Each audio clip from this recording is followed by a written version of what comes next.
Good morning students. So this is a part 2 video. Part 1 में हमने पढ़ा था कि एक नीरू और नीमा थे जो कि एक वीवर थे और वाराणसी जा रहे थे। नीमा को प्यास लगी तो वो एक तालाब के पास रुक गई जहाँ पे एक बड़ा सा लोटस का पेड़ था। उसके अंदर उसको एक बच्चा मिला। उस बच्चे को अपना के वो वहाँ मस्क्यू में गए, वो नाम रखा, जो नाम उन्होंने रखा वो कबीर था। और लड़कों की तरह वो भी मुसलमान लड़कों की तरह पला बड़ा, लेकिन उसको हिंदुइज़्म में भी बहुत इंटरेस्टेड था। तो वो स्वामी रमानंद के पास गया और उनसे बोला, उनसे रिक्वेस्ट किया कि मुझे भी अपना डिसिपल यानी कि शिष्य बना लो।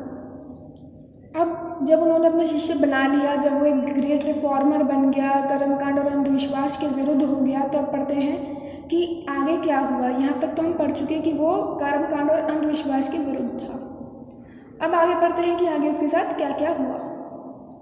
ही यूज्ड टू से, यानी कि वो कहा करता था, Kabir is the child of Allah and Ram. यानी कि कबीर यानी कि खुद यानी कि मैं अल्लाह और राम दोनों का ही बच्चा हूँ।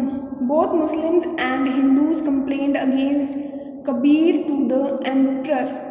यानी कि दोनों मुसलमान और हिंदू, जो मुसलमान थे और जो हिंदू ने, दोनों ने कंप्लेन करी कबीर के खिलाफ अपने सम्राट से। The emperor ordered his soldier to kill Kabir. और सम्राट, जो वहाँ का सम्राट था, उन्होंने ये आदेश दे दिया कि कबीर को मार दो। He was thrown into river but he would not drown. यानी कि उसको पानी में फेंका गया, उसको नदी में फेंका गया, लेकिन वो डूबा नहीं। ही was thrown in fire but he did not burn. उसे आग में फेंका गया लेकिन वो जला नहीं। ही was throne before a mad elephant but the great beast ran away. यानी कि उसको एक जंगली हाथी के सामने भी फेंका गया, लेकिन वो जंगली जानवर, जंगली हाथी वहाँ से भाग गया। बीस्ट मीन्स जानवर। क्या क्या किया? पानी में डुबोया, डूबा नहीं। आग में जलाया, जला नहीं। एक मैड एलिफेंट के आगे फेंक दिया, वो एलिफेंट भाग गया। आगे, When the emperor came to know about these incidents, यानी कि जब वहाँ के सम्राट को इन सब इंसिडेंट्स के बारे में पता चला, he said, उसने कहा, 3 times we have tried to kill Kabir. यानी कि 3 बार हमने कोशिश करी कबीर को मारने की। Each time we have failed, और हर समय हम हार गए, तीनों टाइम हम हार गए। God has saved him, यानी कि उसको भगवान बचा रहा है, भगवान ने उसे बचाया है। Let him go free, यानी कि उसको खाली जाने दो, छोड़ दो उसको। कबीर वॉज सेट फ्री, और कबीर को छोड़ दिया गया। एज ही ग्रीव ओल्ड, जैसे ही वो बड़ा हुआ, बुढ़ा होता गया, his fame spread far and wide, उसकी प्रसिद्धि दूर दूर तक फैलने लगी। Thousand of people became his followers, हज़ारों की तादाद में लोग उसके फॉलोअर्स होने लगे, यानी कि उसका फॉलो करने लगे उसको। नेक्स्ट आइए page number 7। When Kabir died, यानी कि जब कबीर की मृत्यु हो गई, both Hindu and Muslim fought to cremate him according to the last rites of their respective religion. अब क्योंकि कबीर हिंदू और मुस्लिम दोनों ही था, वो कहते, क्योंकि वो एक मुसलमान लड़का था लेकिन उसकी जो इंटरेस्ट था वो हिंदुइज्म में था। कबीर के मरने के बाद हिंदू और मुसलमान में झगड़े हुए कि जो क्रीमेट क्या होता है, दाह संस्कार करना। क्रीमेट मीन्स दाह संस्कार करना, राइट्स मीन्स संस्कार करना। अब जो हिंदू और मुसलमान थे दोनों आपस में लड़ रहे थे कि इसका संस्कार कैसे करेंगे, क्योंकि संस्कार हिंदुओं में अलग किया जाता है और मुसलमानों में अलग किया जाता है ना। तो वो आपस में लड़ रहे थे कि हम अब जो कबीर मर गए हैं उनका संस्कार किस राइट से करें, हिंदुओं की तरह करें या मुसलमानों की तरह करें। But when they reached his corpse and removed the sheet over it, corpse means लाश होती है, corpse means लाश। जब वो कबीर की बॉडी की तरफ गए, यानी कि कबीर तक पहुँचे, उन्होंने उस लाश के ऊपर से जब वो कपड़ा हटाया, there was nothing but only flowers। यानी कि जब उन्होंने उस लाश के ऊपर से, कबीर की लाश के ऊपर से कपड़ा हटाया, शीट हटाई, तो उन्होंने क्या देखा कि वहाँ पे कुछ नहीं है, सिर्फ फूल है। क्या देखा उन्होंने? कुछ नहीं देखा, मतलब कुछ नहीं मिला उन्हें, सिर्फ फूल मिले। So the Muslims and Hindus distributed the flowers among them.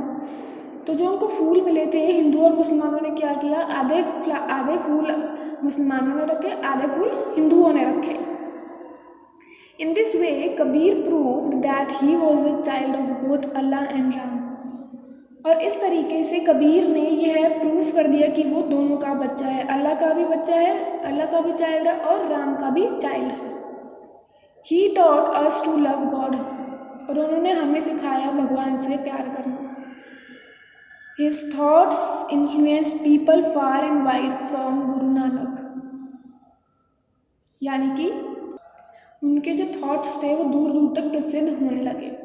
His contemporary to Rabindranath Tagore, the great mystic poet and noble laureate of India of this century, he laid the foundation of a religion of humanity. Kabir was born in 1398 AD. He died at the age of 120 years in 1518 AD. यानी कि कबीर के मरने के बाद उन्होंने ये सिखा दिया कि उन्होंने अपने जितने भी थॉट्स थे वो दूर दूर तक प्रसिद्ध कर दिए. एंड जो रविंद्रनाथ टैगोर थे, एक ग्रेट मिस्टिक पोइट हैं, वो आपने जीके में पढ़ा होगा, एक नोबल लिटरेट हैं जिन्हें एक अवार्ड मिला है. तो उन्होंने क्या किया, एक फाउंडेशन चलाई है, रिलीजन ऑफ ह्यूमैनिटी. यानी ह्यूमैनिटी मीन्स क्या होता है, आप ये नहीं देखते कि हम हिंदू है, मुसलमान है, सिख, ईसाई है. जब आप किसी ये सब छोड़ के किसी की मदद करते हो, कुछ करते हो, तो क्या चीज़ होती है, ह्यूमैनिटी होती है, जो काम आप दिल से करते हो. तो उन्होंने एक चैरिटी, एक रिलीजन बनाया, एक फाउंडेशन स्टार्ट किया. क्या था वो, रिलीजन ऑफ ह्यूमैनिटी.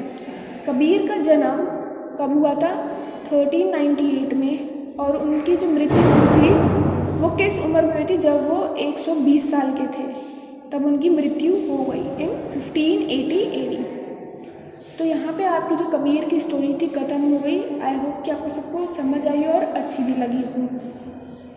अब आपको क्या करना है, फर्स्ट पेज पे सबसे पहले आप क्या डालोगे, चैप्टर 1 कबीर, डेट. उसके बाद मैंने आपको यहाँ दिख रहे होंगे आपकी स्क्रीन पे, मैंने कुछ अंडरलाइन करके वर्ड्स लिखे हैं, राइट. ये वर्ड्स लिखे हुए हैं आपके पेजेस पे. ये आपके क्या है, हार्ड वर्ड्स. तो आपको हार्ड वर्ड्स ऊपर हार्ड वर्ड डालना है और फिर हार्ड वर्ड लिखने हैं. आफ्टर द नेक्स्ट पेज पे आपको वर्ड मीनिंग्स करने हैं. 3 वर्ड मीनिंग्स आप पूरे पूरे करने हैं. अब जो आपके एक्सरसाइज और क्वेश्चन आंसर्स हैं वो मैं आपको व्हाट्सएप पे सेंड कर दूँगी. व्हाट्सएप ग्रुप आप लोगों का जो बना हुआ है उस पर मैं आपको ये सब सेंड कर दूँगी. आपको वहाँ से देख के क्या करना है, आपको question and answers, word meanings, hard word अपनी कॉपी में करने हैं और वापस अपने होमवर्क ग्रुप में सेंड करने हैं, ताकि हम देख लें कि आपने सही किया या गलत किया है. आपको अपना सारा काम उसमें सेंड करना है. यहाँ पे मैंने आपको चैप्टर समझा दिया एंड आई होप सबको समझ आ गया हो. अब आपको क्या करना है, व्हाट्सएप पे मैं आपको भेज दूँगी हार्ड वर्ड्स, वर्ड मीनिंग्स, आप बुक्स में से कर लीजिए. क्वेश्चन आंसर्स मैं आपको करवा के भेज दूँगी. अब चलिए हम थोड़े से इसमें यही भर लेते हैं, टिक द करेक्ट भर लेते हैं. Where were Nima and Niru travelling. Nima और नीरू कहाँ जा रहे थे, इलाहाबाद, वाराणसी या Lucknow, Varanasi. Who find a baby on big lotus leaf. किसने बड़े से लोटस के लीफ पे बच्चे को देखा, Niru Nima, Hariya Meenu, Tulsi Ratna, Niru Nima. Who came to the river. River की तरफ कौन आया, दयानंद, रमानंद, तुलसी, Ramanand. When was Kabir born. Kabir का जन्म कब हुआ था, Kabir was born in 1398 AD. 1398 AD. ये सारे आपके बुक्स में दिए हैं. अब आप 4th क्लास में हो गए हैं तो कोशिश करिए खुद भी ढूंढा करिए, बड़ी क्लासेस हैं, कोशिश करिए खुद ढूंढने की. नेक्स्ट आइए फिलिंग द ब्लैंक्स पे. Kabir was the child of Ram and. Kabir किसका बच्चा था, राम और अल्लाह का.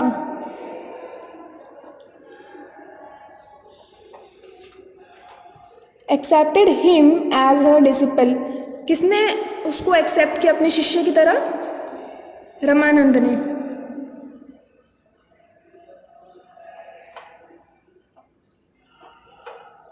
The mortal remains of Kabir were in the form of. यानी कि जो लाश थी कबीर की वो किस तरह रह गई थी, इन the form of flowers.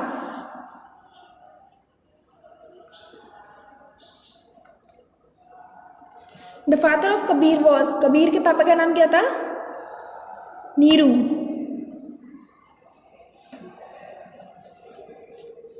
Mummy का नाम क्या था, नीमा.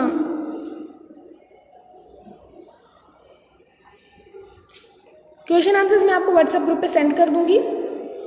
True false, Neeru and Neema was travelling to Pune, क्या नीरू और नीमा पुणे की तरफ जा रहे थे? फॉल्स। कहाँ जा रहे थे? Varanasi. Neeru was a weaver, Neeru weaver था। True. His guru name was Dayanand. False. क्या था? Ramanand. Kabir was born in 13 AD। Yes, true. Thousand of people became Kabir followers, हजारों के लोग में उसके फॉलोअर्स हो गए थे। ट्रू। अभी चलिए यहाँ तक की करिए, मैंने एक्सरसाइज भर दी, अपनी बुक्स में फिल करिए। कॉपी में आपको हार्ड वर्ड और वर्ड मीनिंग करने हैं। आफ्टर दैट मैं आपको ये आपके व्हाट्सएप ग्रुप पे सेंड कर दूंगी एंड वापस मुझे करके दिखाइएगा सही किए हैं या गलत किए हैं, ठीक है। सो यार क्लास इज एंड है।